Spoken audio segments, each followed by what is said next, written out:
ഏവർക്കും നമസ്കാരം. പ്രതികരണ വേദിയിലേക്ക് ഏവർക്കും സ്വാഗതം. നിരപരാധികളായിട്ടുള്ള ടൂറിസ്റ്റുകളെ ഭീകരർ വധിച്ചതിന് ശേഷം 10-15 ദിവസങ്ങൾക്ക് ശേഷം പാകിസ്ഥാനിലെ എല്ലാ ഭീകര താവളങ്ങളും നശിപ്പിച്ച് വിജയം വരിച്ചു നിൽക്കുന്ന ഭാരതം. വേണമെങ്കിൽ പാകിസ്ഥാൻ ആ സമയത്ത് എല്ലാം ഒഴിവാക്കി മിണ്ടാണ്ട് ഇരിക്കാമായിരുന്നു. പക്ഷെ അവർ വീണ്ടും ചൊറിഞ്ഞുകൊണ്ടിരുന്നു. തക്കതായ മറുപടിയും കൊടുത്തു. അതിനിടയ്ക്ക് പെട്ടെന്ന് ഇത് ഒരു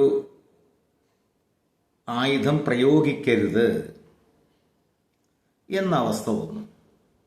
സമാധാന ചർച്ചകളൊക്കെയായി വന്നു. ഭാരതവും അതിന് സമ്മതിച്ചു. ഇതിനെക്കുറിച്ച് ധാരാളം ട്രോളുകളാണ് നടക്കുന്നത്. സ്വന്തം രാജ്യം ഒരു യുദ്ധത്തിൽ വിജയിച്ച്, യുദ്ധം പ്രഖ്യാപിച്ചിട്ടില്ല, പ്രതികരണമാണ് ഇവിടെ നടന്നിട്ടുള്ളത്.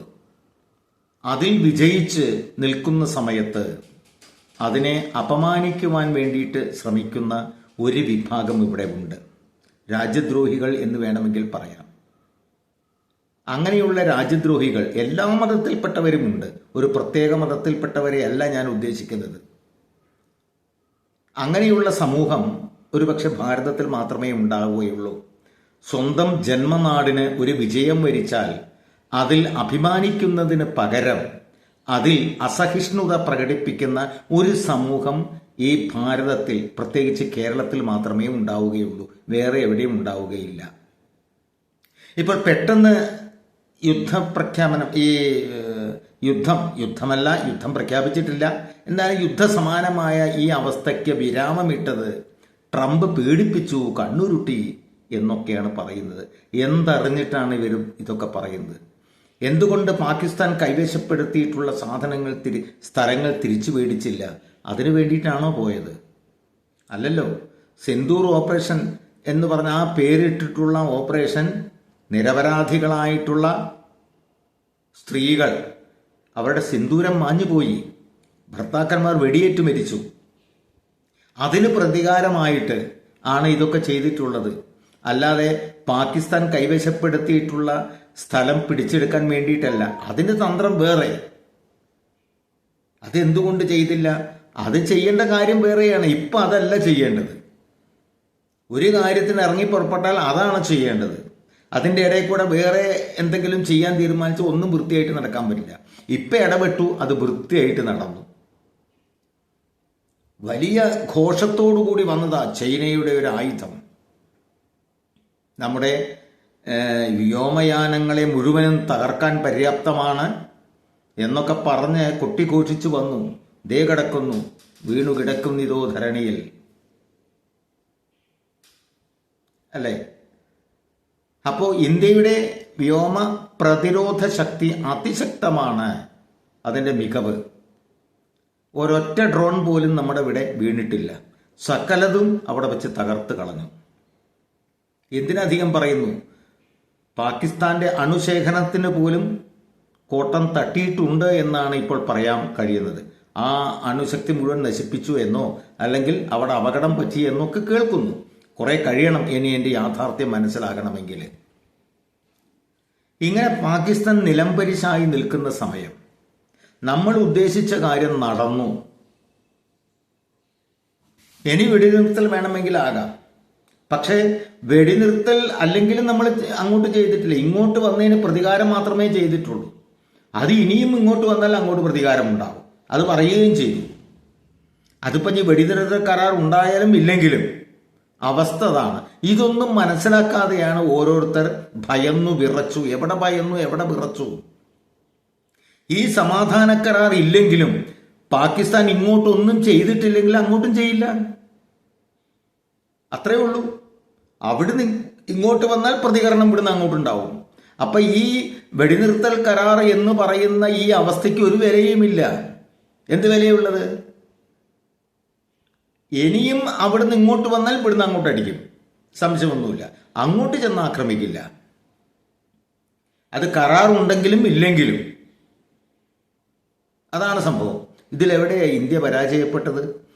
പിന്നെയും മോദി പറഞ്ഞിട്ടുണ്ടല്ലോ, ഇങ്ങോട്ട് വന്നാൽ തിരിച്ചടിക്കും, ശക്തമായി തിരിച്ചടിക്കുന്നത്. അങ്ങോട്ട് കയറി ആക്രമിക്കില്ല, അത് ശരിയാ. പക്ഷെ ഇങ്ങോട്ട് ചൊറിയാൻ വന്നു കഴിഞ്ഞാൽ യാതൊരു സംശയവുമില്ല. പിന്നെ ഈ വെടിനിർത്തൽ കരാറിന് എന്താണ് ഒരു പ്രസക്തി ഉള്ളത്? അത് പ്രസക്തി ഉണ്ടാവണമെങ്കിൽ അവർ തീരുമാനിക്കണം, നമ്മളല്ല തീരുമാനിക്കേണ്ടത്. നമ്മൾ വെടിവെക്കാൻ അങ്ങോട്ട് പോയിട്ടുമില്ല, തടുക്കുക മാത്രമാണ് ചെയ്തത്. തടുക്കുകയും പിന്നെ ഇങ്ങോട്ട് തടുക്കും, പിന്നെ അങ്ങോട്ട് ആക്രമിക്കണമല്ലോ, ഇവരെ നിലംപരിശാക്കണമല്ലോ. കാരണം എന്നും തലവേദനയാണ്. ഒരു വാക്ക് പോലും പറഞ്ഞാൽ പിന്നെ അത് സ്ഥിരമായിട്ട് നിൽക്കില്ല, വാക്ക് മാറ്റിക്കൊണ്ടിരിക്കും. ഇങ്ങനെയുള്ളൊരു രാജ്യത്തിന് അതിശക്തമായ തിരിച്ചടി തന്നെയാണ് നൽകിയിട്ടുള്ളത്. അപ്പോ ഈ സ്വന്തം രാജ്യത്തിന്റെ വിജയത്തിൽ അഭിമാനിക്കാത്ത, അതിൽ അസഹിഷ്ണുത പ്രകടിപ്പിക്കുന്ന ദേശദ്രോഹികൾ നമ്മുടെ ഈ രാജ്യത്ത് ധാരാളമുണ്ട്, പ്രത്യേകിച്ച് കേരളത്തിൽ.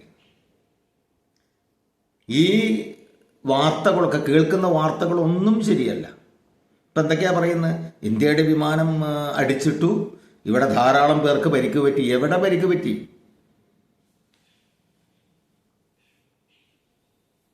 അത് പട്ടാള മേധാവി പറഞ്ഞല്ലോ നമുക്ക് എന്തൊക്കെയാണ് പറ്റിയത് എന്നുള്ളത്. അതിനപ്പുറം ഒന്നും പറ്റിയിട്ടില്ല. മനസ്സിലായില്ലേ? പാകിസ്ഥാൻ ഇപ്പോഴെ തന്നെ തകർന്ന് തരിപ്പണമായി നിൽക്കുകയാണ്. ഈ അവസ്ഥയിൽ വീണ്ടും പാകിസ്ഥാനോട് അനുകൂല ഭാവം പ്രകടിപ്പിച്ചുകൊണ്ട് ഇവിടെ കിടന്ന് ചിലർ ചൊറിയുന്നു. സന്ദീപ് വാര്യരുടെ ഒക്കെ ചില പോസ്റ്റുകളൊക്കെ കിട്ടും. എന്താണ്? അതായത് അയാളെ സംബന്ധിച്ചിടത്തോളം അയാൾക്ക് വലിയൊരു ഭീമമായ തെറ്റുപറ്റി. നല്ല നിലയും വിലയും ഉണ്ടായിരുന്ന ഒരു സ്ഥാനത്ത് ഇരുന്നു കൊണ്ടിരിക്കുമ്പോഴാണ് നിസ്സാരമായ ഒരു സംഗതിക്ക് ക്ഷമ എന്ന് പറഞ്ഞില്ല. ഒന്ന് ക്ഷമിച്ചിരുന്നുവെങ്കിൽ, ഒന്ന് കാത്തിരുന്നുവെങ്കിൽ. അത് ചെയ്തില്ല. ഉടനെ മറുകണ്ഠം ചാടി കൊട്ടിഘോഷിച്ചു. അപ്പോഴാണ് ഇവിടെ ചന്ദ്രശേഖർ അധ്യക്ഷനായിട്ട് വരുന്നത്. അദ്ദേഹത്തിൻ്റെ പ്രവർത്തനങ്ങൾക്ക് ആകെ മാറിപ്പോവുകയാണ് ചെയ്തത്. അദ്ദേഹം ആരെയും ഒഴിവാക്കുന്നില്ല, കഴിവുള്ളവരെ മുഴുവനും ഓരോ മേഖലയിലേക്ക് നിയമിച്ചു കൊണ്ടിരിക്കുന്നു. അപ്പോഴാണ് തനിക്ക് പറ്റിയ അബദ്ധം മനസ്സിലായത്. ഇനി പറഞ്ഞിട്ടെന്ത് കാര്യം? അപ്പം ആ അബദ്ധം തനിക്കല്ല പറ്റിയത്, മറ്റുള്ളവർക്കാണെന്ന് വരുത്തി തീർക്കാൻ വേണ്ടി ഓരോ കോമാളിത്തം പറഞ്ഞുകൊണ്ടിരിക്കുന്നു. അതിൽ കൂടുതലൊന്നും അതിനർത്ഥമില്ല. ഏതായാലും ബഹുഭൂരിപക്ഷം ജനങ്ങളും ഇതൊന്നും വിശ്വസിക്കുന്നില്ല എന്നുള്ള കാര്യം ഉറപ്പാണ്, യാതൊരു സംശയവുമില്ല. അപ്പോൾ ഫേക്കായിട്ടുള്ള ന്യൂസുകൾ ധാരാളം വരുന്നുണ്ട്. അതൊന്നും ശരിയല്ല. എന്താണോ ഗവൺമെൻറ് പറഞ്ഞത്, എന്താണോ പട്ടാള മേധാവി പറഞ്ഞത്, അതാണ് സത്യം. അതിലാണ് വിശ്വസിക്കേണ്ടത്. അല്ലാതെ പാകിസ്ഥാനിൽ നിന്നും പിടച്ചു വിടുന്ന ഓരോ കാര്യങ്ങൾ ഇവിടെ കൊണ്ടുവന്ന് ട്രോളാക്കി മാറ്റുകയല്ല വേണ്ടത്. മോദി പരാജയപ്പെട്ടു, മോദി മോങ്ങി, ഇങ്ങനെയൊക്കെ ഓരോരുത്തർ പറയുന്നത്. എവിടെ പരാജയപ്പെട്ടു? ആരാണ് പരാജയപ്പെട്ടത്? ആ 4 പേരെ വധിച്ചുവോ?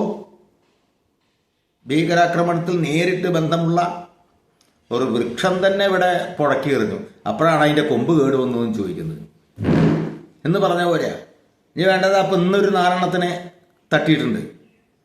അത് ആ 4 പേരാണ് എന്ന് ഒരു ധാരണയുണ്ട്, വ്യക്തമായിട്ടില്ല. ഇനി അഥവാ എവിടെയെങ്കിലും രക്ഷപ്പെട്ടു പോയിട്ടുണ്ടെങ്കിൽ അവരൊന്നും ഒരിക്കലും രക്ഷപ്പെട്ടു പോകാനും പോകുന്നില്ല. കിട്ടാവുന്നിടത്തോളം ഭീകരരെ മുഴുവൻ വധിച്ചു. ഇനിയും പറഞ്ഞു ഓപ്പറേഷൻ സിന്ദൂർ തീർന്നിട്ടില്ല എന്ന് വെച്ചാൽ ഇനിയും ഭീകരരുണ്ട്, അവരെയൊക്കെ നശിപ്പിക്കാൻ തന്നെയാണ് തീരുമാനം എന്നർത്ഥം.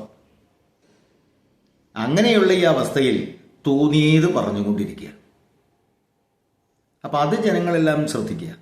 ഈ പറയുന്ന കാര്യത്തിലൊന്നും അർത്ഥമില്ല. ദേശദ്രോഹികളാണ് അവർ.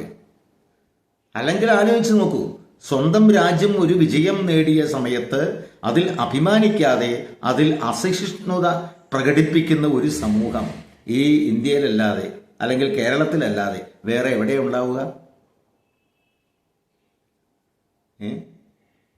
ഓരോന്നിനെ പിടിക്കുന്നില്ലേ? INS വിക്രാന്തിൻ്റെ ഭ്രമണപഥം എവിടെയാണെന്ന് അറിയാൻ വേണ്ടിയിട്ട് വലിയൊരു ഉദ്യോഗസ്ഥനാണ്. പിടിച്ചു വെക്കോ? ഇപ്പം ശരിക്കും അറിയുണ്ടാവും. മാനസിക രോഗിയാണെന്നൊക്കെ പറയും. അതൊന്നും അവരുടെ അടുത്ത് മാനസിക രോഗി ഉണ്ടോ ഇല്ലയോ എന്നുള്ളത് തെളിയിക്കാൻ അവർക്കറിയാം. അതിവിടെ പറയുന്നുണ്ട്. ഇവിടുത്തെ ഡോക്ടർമാരുടെ സർട്ടിഫിക്കറ്റ് ഒന്നുമല്ല. അത് രഹസ്യാന്വേഷണ വകുപ്പിനെ വ്യക്തമായിട്ട് അയാൾക്ക് മാനസിക രോഗം ഉണ്ടോ ഇല്ലയോ എന്നൊക്കെ അറിയാൻ കഴിയും. ഈ മാനസിക രോഗമുള്ള ആൾക്കാരാണ് INS വിക്രാന്തിനെ പറ്റി പറയുന്നത്, അതിൻ്റെ ഭ്രമണപഥം അന്വേഷിക്കുന്നത്. ശരിയല്ലേ? ആരോടാ അതൊക്കെ പറയുന്നത്? എനിക്കിത്രയേ പറയാനുള്ളൂ. നന്ദി. ഈ യൂട്യൂബ് ചാനൽ സബ്സ്ക്രൈബ് ചെയ്യാത്തവർ ചെയ്യുക, ലൈക്ക് അടിക്കാത്തവർ ലൈക്ക് അടിക്കുക. നന്ദി, നമസ്കാരം.